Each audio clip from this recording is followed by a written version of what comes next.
గత 2 సంవత్సరాలుగా cabinet meeting లేదా రివ్యూ మీటింగ్ జరిగినప్పుడు మాత్రమే కనిపిస్తూ సినిమా షూటింగ్స్ చేసుకుంటూ ఒక పెయిడ్ హాలిడేలో ఉన్నటువంటి గౌరవ మంత్రి పవన్ కళ్యాణ్ గారు సడన్ గా యాక్టివ్ అయిపోయారు. ఏపీలో, తెలంగాణలో, ఢిల్లీలో మీటింగ్లు పెట్టేస్తున్నారు. ఇక్కడ ఉండి ఢిల్లీ మెడల్ ఉంచుతాం, కేంద్రం మెడల్ ఉంచుతాం అని ప్రగల్భాలు పలుకుతారు. తీరా ఢిల్లీకి వస్తే నోరు మూతపడిపోద్ది, మాట కూడా బయటకు రాదు, వంగి దండాలు పెడతారు అని వారు ఢిల్లీలో అంటున్నారు. ఎవరి గురించి? మీ గురించేనా పవన్ కళ్యాణ్ గారు?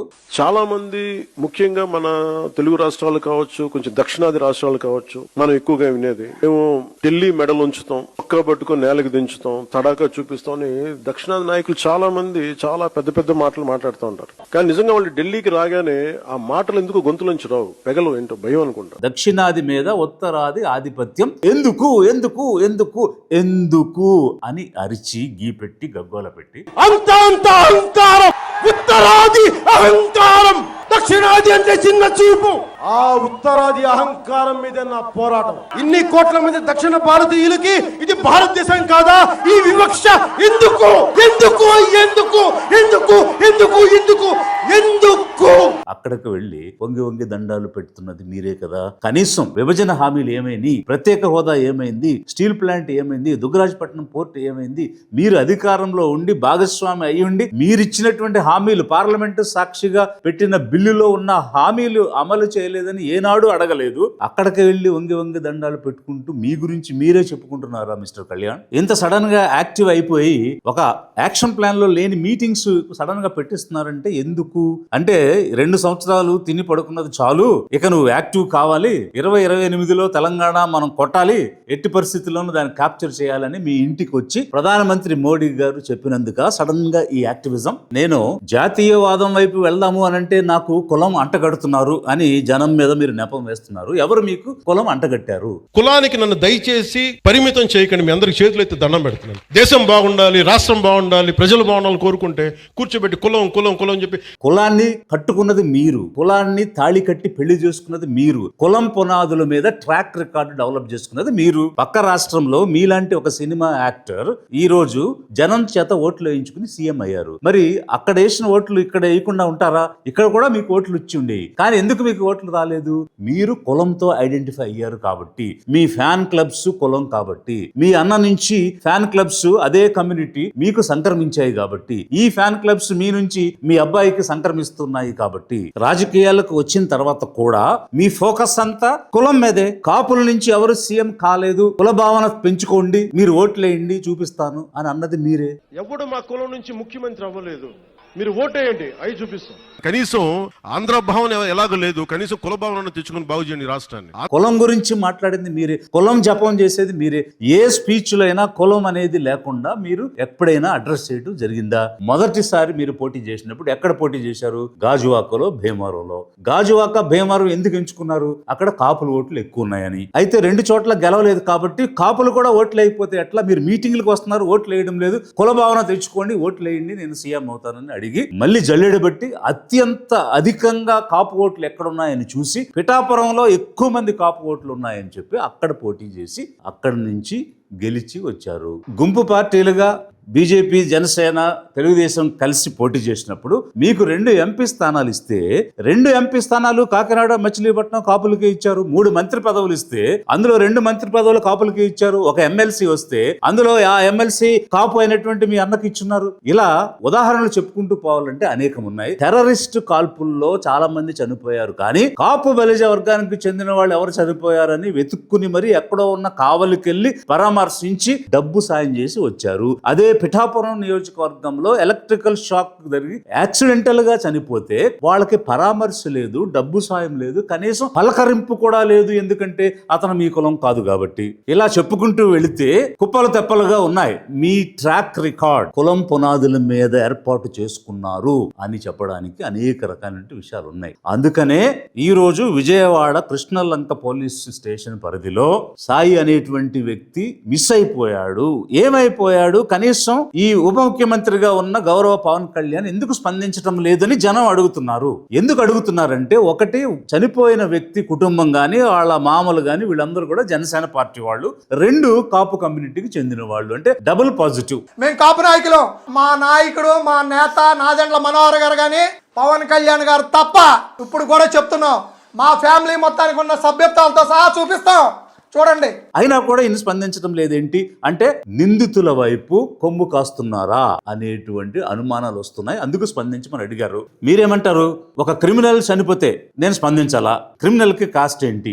మరి ఏ కాస్ట్ అని చెప్పి ఈ Vijayawada east constituency Janasena incharge, పేరు కరెక్ట్ గా నాకు తెలియదు, అనిశెట్టి వాసు ఏదో, అతను చనిపోయిన వ్యక్తి కాపే, చంపినవాడు కాపే, అందరం కాపులమే, మనం దీన్ని అడ్జస్ట్ చేసుకుందాం, ఒక 50 లక్షలు డీల్ చేసుకుందాం అని మాట్లాడారని ఆ కుటుంబం వాళ్ళు బయట చెప్తున్నారు. అమ్మిశెట్టి వాసు మా ఇంటికి వచ్చాడు, మా అన్నయ్య దగ్గరికి వచ్చాడు.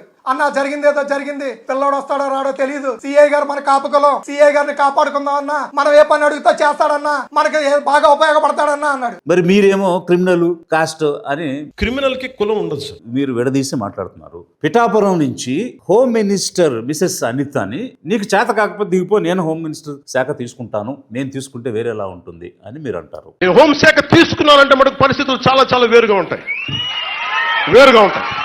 హోం మంత్రి శాఖ మీరు బాధ్యత వహించండి, నేను హోంశాఖ తీసుకున్న పరిస్థితులు వేరుగా ఉంటాయి, గుర్తుపెట్టుకోండి. భీమవరం డిఎస్పీ నేను చెప్పిన మాట వినడం లేదు, అతను మార్చేయండి, హోమ్ మినిస్టర్ మిసెస్ అనిత అంటారు. భీమవరం డిఎస్పీపై వచ్చిన ఆరోపణలను హోంమంత్రి డీజీపీకి తెలియజేయాలని తన కార్యాలయ అధికారులను పవన్ ఆదేశించారు. ఎక్కడన్నా ఏదైనా చిన్న తేడా వస్తే హోం శాఖ మీద మిసెస్ అనిత మీద పడిపోతారు. బట్ యాక్చువల్ గా సబ్జెక్ట్ ఆమెది కాదు కదా. లా అండ్ ఆర్డర్ అనేది 15 సంవత్సరాలు ఇతనే సీఎం గా ఉంటారని చెప్పారే, ఆ చంద్రబాబు గారిది కదా లా అండ్ ఆర్డర్. మీరు ఏదైనా లా అండ్ ఆర్డర్ లో క్వశ్చన్ చేయాలంటే చంద్రబాబు నాయుడు కదా క్వశ్చన్ చేయాలి. మాట్లాడితే అంటే మిసెస్ అనిత మీద ఎదుగు పడుతున్నారు మీరు. మీ నుంచి జనం స్పందన దేనికి ఎక్స్పెక్ట్ చేశారంటే, పోలీస్ కస్టడీలోకి తీసుకున్నటువంటి ఒక వ్యక్తి ఏమైపోయాడో తెలియదు, చనిపోయాడో బ్రతుకున్నాడో తెలియదు, పోలీసులు అత్యంత విచక్షణ రహితంగా, కిరాతకంగా, అమానవీయంగా ఒక మనిషిని ఎలా చంపేస్తారు? చట్టం అనేది లేదా? ఈ రాష్ట్రంలో అసలు చట్టం ఉందా? పాలన సాగుతుందా? గవర్నెన్స్ అనేటువంటిది రాజ్యాంగబద్ధంగా సాగుతుందా లేదా అని కొన్ని ఫండమెంటల్ క్వశ్చన్స్ జనాలకి ఎరైజ్ అవుతున్నాయి. ప్రాథమిక హక్కులు అనేవి మనుషులకు ఉన్నాయా లేవా? ఈ ఆంధ్రప్రదేశ్ రాష్ట్రంలో లా అండ్ ఆర్డర్ కంప్లీట్ గా ఫెయిల్ అయిపోయిందని మీరే చెప్తున్నారు. అధికారంలో ఉన్న ఈ గుంపు పార్టీల అండదండలు చూసుకునే కదా పోలీసులు ఇలా ఇష్టం వచ్చినట్టు అడిగేవాళ్ళు లేడు. మేమేమైనా చేయొచ్చు, మా ఇష్టం వచ్చినట్టు రూల్ చేయొచ్చు, తెనాలిలో నడి రోడ్డు మీద మోకాళ్ళ మీద నిలబెట్టి కొట్టొచ్చు, కస్టడీలోకి తీసుకుని వెళ్ళి చంపేయొచ్చు, శవం కూడా ఫ్యామిలీకి ఇవ్వాల్సిన అవసరం లేదు, మనకు నచ్చిన చోట దహనం కూడా చేసేయొచ్చు అని ఇన్ని రకాలుగా జరుగుతున్నాయి. అంటే ఆంధ్ర రాష్ట్ర ప్రజలు ఏమనుకోవాలి ఈ పాలన గురించి? ఏ రకమైనటువంటి లా అండ్ ఆర్డర్ ఉంది ఈ స్టేట్ లో? దానికి మీరు స్పందిస్తారని జనం ఇంకా స్పందించలేదు ఏమిటి అని ఎదురు చూశారు. అది మానేసి మీరు తొక్కి నారదీస్తా, ఒలుస్తా, తొక్కి నారా తీస్తాను చెప్తాను, గుర్తుపెట్టు. మీకు ఇచ్చిన పంచాయతీరాజ్ శాఖలో తొక్కి నారదీసే పని ఒకటి ఉందా? లేకపోతే మీ అటవీ శాఖలో తొక్కి నారదీసే కార్యక్రమం ఉందా? మీరు తొక్కి నారదీస్తే ఎగ్జిక్యూటివ్, జ్యుడిషియరీ, లెజిస్లేచర్ ఈ అంగాలని దేనికి? అధికారులు ఏం పని చేయాలి? న్యాయ వ్యవస్థ ఏం పని చేయాలి? అలాగే పాలనా అంగం అయినటువంటి మీరేం పని చేయాలి? అసలు ఆ భాష ఏంటి? ఒక మంత్రిగా తొక్కి నారదీస్తా ఏంటంటే, రాజ్యాంగం అనేది లేదా ఈ రాష్ట్రంలో? ఈ దేశానికి ఒక రాజ్యాంగం ఉంది కదా, రాజ్యాంగబద్ధంగా కదా పాలన సాగాలి. నేను తొక్కి నారదీస్తా, ఒలుస్తా, రిమూవ్ చేస్తా అంటే అదా మీ మంత్రిగా మీ జాబ్? అదా మంత్రిగా మాట్లాడే భాష? అదా? ఇది సభ్య సంస్కారమా? ఇది కనీసం బూడిదైనా ఇవ్వండి అని బిడ్డను కోల్పోయిన తల్లి అడుగుతుంటే, ఈ గుంపు పార్టీల పాలనలో ఆంధ్రప్రదేశ్ లో శాంతి భద్రతలు ఉన్నాయా అని జనం ప్రశ్నించేటువంటి పరిస్థితి.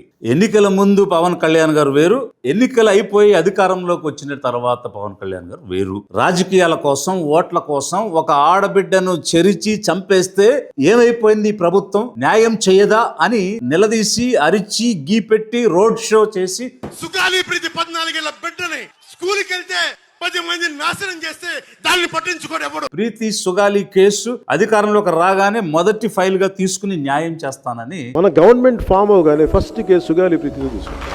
ఆ రోజు చెప్తే నిజమేనేమో ఇతను మాట్లాడిందంతా అని జనం అనుకున్నారు. కానీ ఇతను సినిమాల్లోనే నటిస్తాడని ఇన్నాళ్ళు అనుకున్న వాళ్ళకి ఒక కొత్త విషయం చెప్పాడు. ఏమిటనంటే, రియల్ లైఫ్ లో కూడా నేను నటిస్తాను, అందుకే ఆధారాలు లేవు, సాక్ష్యాధారాలు లేని దాన్ని నేను ఏం చేయాలి అని తిరిగి మళ్ళీ ప్రశ్నిస్తూ ఉన్నారు. కొన్నిసార్లు క్రైమ్ చేసి క్రిమినల్స్ అయ్యి కూడా మనం కొన్నిసార్లు వదిలేయాల్సి వస్తుంది, ఎందుకంటే సాక్ష్యాధారాలు లేక. ఉదాహరణకి సుగాలి ప్రీతి కేసు మళ్ళీ వచ్చి ఇప్పుడు నేను వచ్చి ఫస్ట్ కేసు అదే తీసుకుందామంటే సాక్ష్యాధారాలన్నీ లాస్ట్ గవర్నమెంట్ నుంచి చెడిపేశారు. పోయిన సాక్ష్యాధారాలని మనం తిరిగి తీసుకురాలేం. 2017లో ఈ ప్రీతి సుగాలి ఇన్సిడెంట్ జరిగింది. 2 సంవత్సరాలు మీరే అధికారంలో ఉన్నారు. మీ ప్రభుత్వమే, మీ గుంపు పార్టీయే ఉంది. మళ్ళీ ఇప్పుడు కూడా మీరే అధికారంలో ఉన్నారు. పోలీస్ వ్యవస్థ లేదా? ఇన్వెస్టిగేటివ్ స్కిల్స్ లేవా? ఎస్ఐటీలు లేవా? ఒక మర్డర్ ని ఎలా జరిగింది, ఒక రేప్ ఎలా జరిగింది అని వెలికి తీసేటువంటి స్కిల్స్ ఉన్నటువంటి డిపార్ట్మెంట్ గాని, పోలీసు గాని, ఆఫీసర్లు గాని ఈ రాష్ట్రంలో లేరా? గొడ్డుపోయిందా అధికార వ్యవస్థ అంతా? కూడా చేతగాని మాటలు మాట్లాడుతున్నారు.